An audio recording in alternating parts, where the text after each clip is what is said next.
ጸጉራችሁ አላርገው ላስቸገራችሁ ለደረቅ ጸጉር፣ ለሚሰባበር፣ ለሚነቃቀል እንዲሁም ያለምንም ኬሚካል እንዴት ለጸጉራችን የሚስማማ ቅባት በቀላሉ ቤታችን ውስጥ ማዘጋጀት እንደምንችል ነው የማካፍላችሁ።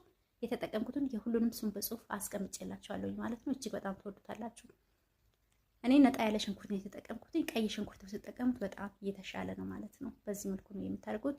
ለጸጉር በጣም ተስማሚ ነው። ከውስጥ አዲስ ጸጉር ይበቅልላችኋል። ብዙዎቻችሁ እንግዲህ ያሳክካል እያላችሁ ነው። የተለያየ ቅባትና የተለያየ ሻምፖ ጸጉራችሁን ያሳክካችኋል፣ እንዲሁም ደግሞ ፎርፎር ያመጣባችኋል። የሚስማማችሁትን ቅባትና ሻምፖ ሁሌ አንድ አይነት መጠቀም አለባችሁ። የተለያየ ያው መቀባት አይጠበቅባችሁም ማለት ነው።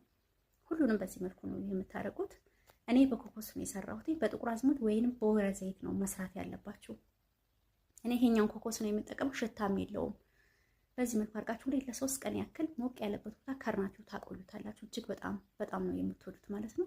እኔ ከ3 ቀን በኋላ በዚህ መልኩ ሆኖልኛል። ነገር ግን ጫፍ ድረስ ዘይቱን መሙላት ይጠበቅባችኋል። ዘይት ያልደረሰበት እንግዲህ እንዴት እንደጠቆረ ማየት ይቻላል ማለት ነው። ከታች ያለው ከወር በላይ እንደዚህ ሆኖ ነው የሚቆየው። እኔ አጥልዬ ለእናንተ ለማሳየት ያክል ነው የማጥለው። ማጥለል አይጠበቅባችሁም። እንዳለ እየቀነሳችሁ ነው የምትቀቡት። ስትቀቡ ቆዳችሁ ንጹህ መሆን አለበት እንዳያሳክካችሁ። እንዳልኳችሁ እስከ 3 ቀን እስከ 4 ቀን ጸጉራችሁ ላይ ማቆየት ትችላላችሁ። ከዛ በላይ ግን ያው ሽንኩርት ስላለው ጸጉራችሁ ላይ መቆየት አይችልም፣ ሽታ አለው።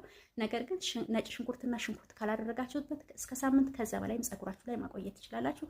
ለጸጉር ጥሩ ወዝ፣ ጥሩ ከለርና ከውስጥ አዲስ ጸጉር ይበቅልላችኋል። ብዙ ጥቅም ነው የምታገኙበት ማለት ነው። በውድ ዋጋ ከምትገዙት ቅባት በጣም የተሻለ